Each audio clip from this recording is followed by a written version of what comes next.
Salve, salve galera da Central do Enem, aqui quem fala é o Professor Brasil, tudo bem com todo mundo?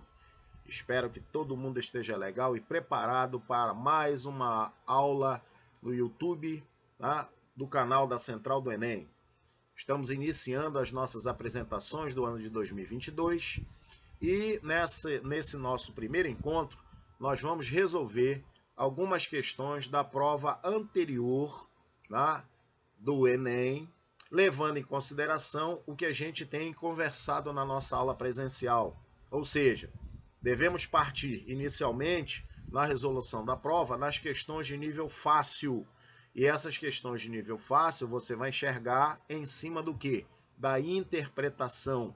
É sempre bom a gente lembrar que na prova do Enem você não vai encontrar de maneira alguma questões de cunho seco, do tipo, calcule isso, determine aquilo. Jamais.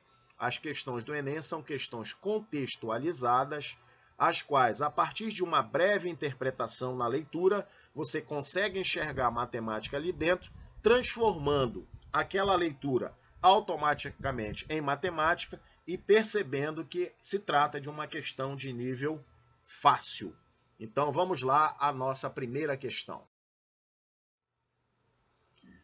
O sistema de numeração romano ainda é utilizado na indicação de capítulos e volumes de livros, na designação de séculos e em ordem cronológica, de papas e reis de mesmo nome. São utilizadas 7 letras do alfabeto, 4 fundamentais, o I que vale 1, o X que vale 10, o C que vale 100, o M que vale 1000. E 3 secundárias, o V que vale 5, desculpem, o L que vale 50 e o D que vale 500. As regras para escrever os números romanos são: primeira regra, não existe o símbolo correspondente ao zero. Segunda regrinha, os símbolos fundamentais podem ser repetidos até 3 vezes e seus valores são adicionados. Exemplo, quando eu coloco um X e um X, como cada X vale 10, naturalmente eu terei o número 30. Uma letra posta à esquerda de outra de maior valor indica a subtração dos respectivos valores. Exemplo, o I e um X. Observe que a regrinha está dizendo o quê? Como o I tem um valor menor que o X, o I estando à esquerda, indica uma subtração, 10 menos 1 que dá 9. Uma letra posta à direita de outra de maior valor indica uma adição dos respectivos valores. Exemplo, o X e o I. Observe agora que o I, que é uma letra de valor menor, está à direita do X, que é uma letra de valor maior. Então aí eu faço uma adição, 10 mais 1, 11. Em uma cidade europeia, há uma placa indicando o ano de sua fundação. Tá? Então, o ano da fundação é dado em algarismos romanos. M, C, D, L, X, I e X. Quantos anos de fundação essa cidade comemorará em 2050? Olha lá, minha galera. De novo, né, eu vou bater nessa tecla.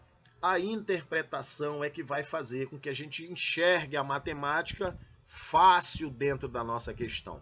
Observe que essa questão, que caiu na prova anterior, todas as ferramentas necessárias para você resolver a questão, elas foram colocadas no enunciado.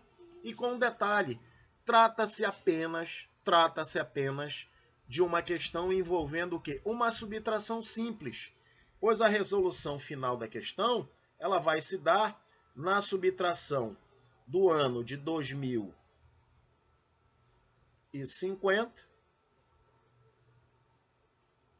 menos quem?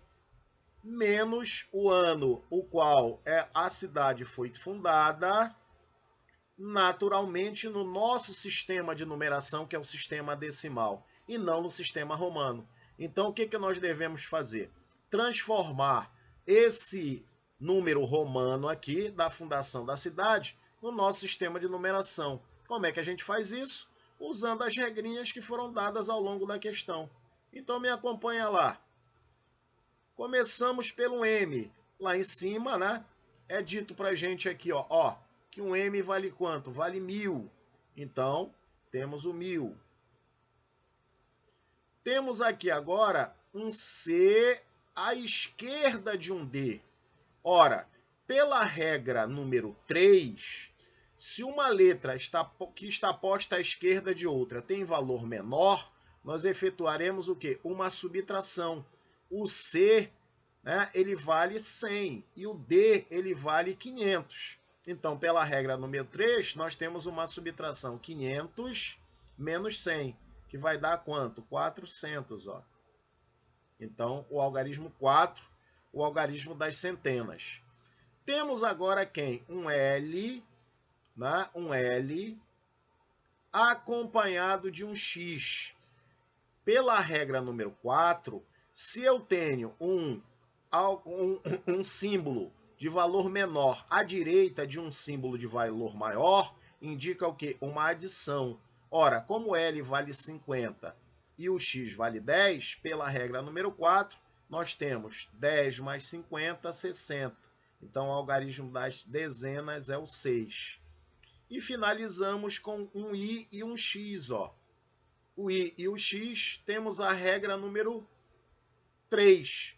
Um símbolo de valor menor à esquerda de um maior. Inclusive, é o exemplo que ele coloca lá. Ó. O I e o X, bem aqui. Ó. O exemplo. O I acompanhando um X é 10 menos 1, que é 9. Então, a fundação desta cidade se deu no ano de 1469. Ora, pessoal, agora só nos resta fazer o quê? A subtração do ano de 2050 pelo ano de 1469. Então, efetuando uma subtração simples, emprestamos uma dezena para o zero, 10 menos 9, 1. O 5 fica valendo de 4, emprestamos uma dezena do lado esquerdo, 14 menos 6 dá 8. Tá? Esse zero, como emprestou o algarismo para a direita, para o complemento lá do 4, que ficou aqui no lugar do 5, ele fica valendo de 9. 9 menos 4 dá 5. E o 2, que emprestou o algarismo para a direita, ficou valendo de 1 menos 1, 0. Ou seja, chegamos no resultado final da nossa questão.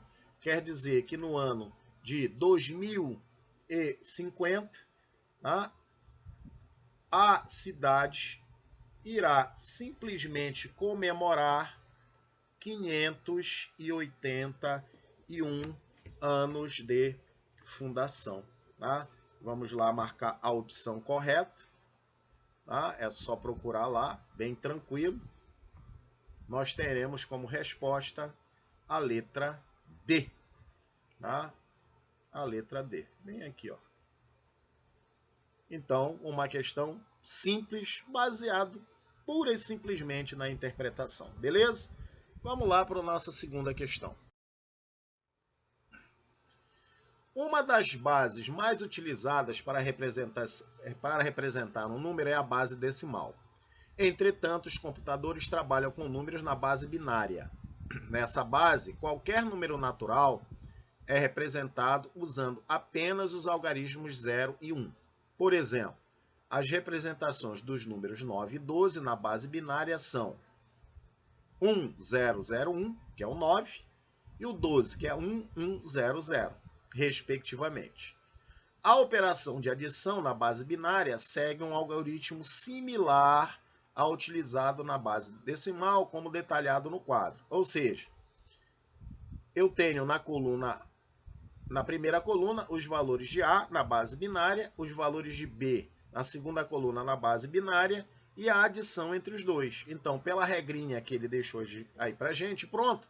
0 com 0 na base binária gera um 0. 0 com 1 na base binária gera 1. 1 com 0 na base binária também gera o número 1. Agora, o 1 com 1 na base binária vai gerar o 10. Por exemplo, na base binária, a soma dos números 10 e 10 é 100. Então, ó, ele está seguindo rigorosamente o que ele mostrou no quadro ali pra gente. Ó, ó lá, ó. 0 com 0, de acordo com o quadro, lá na primeira linha é 0. E aí, quando eu faço a adição de 1 com 1, de acordo com a última linha do quadro, 1 com 1 é 10. Então, na base binária, adicionar 1 e 0, que é o 10, com 10 vai dar 100. Beleza? Muito bem. Considerando as informações do texto, o resultado da adição de 9 mais 12 será representado na base binária por... Então, galera, olha lá, tudo prontinho, tá? Dentro do enunciado da questão, para que a gente possa interpretar e tornar essa questão fácil e de resolução imediata.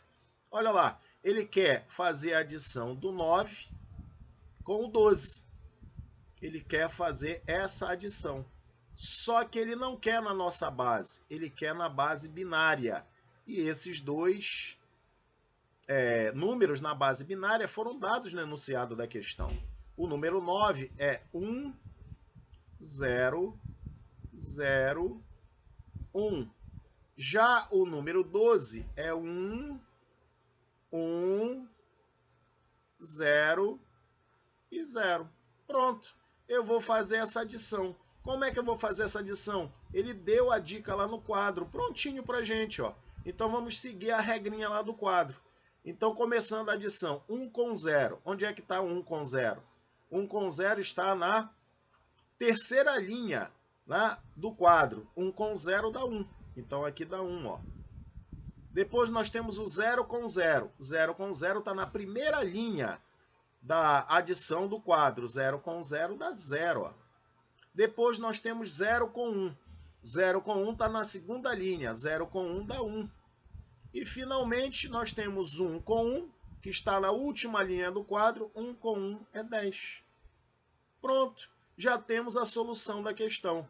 O número 9 e 12 somados na base binária vai dar 1, 0, 1, 0, 1. 1, 0, 1, 0, 1. Nós temos aonde esse resultado? Temos na letra D. Poxa, professor Brasil, mas foi tão simples a questão? Sim.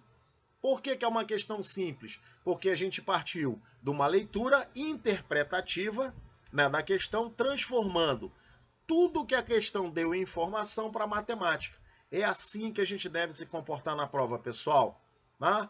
Vamos lá, vamos acertar certamente logo todas essas questões fáceis e aí, consequentemente, vamos pegar as questões de nível maior. Esse é o nosso recado de hoje. Espero que você tenha gostado e entendido. Um abraço e até o nosso próximo encontro. Valeu, galera!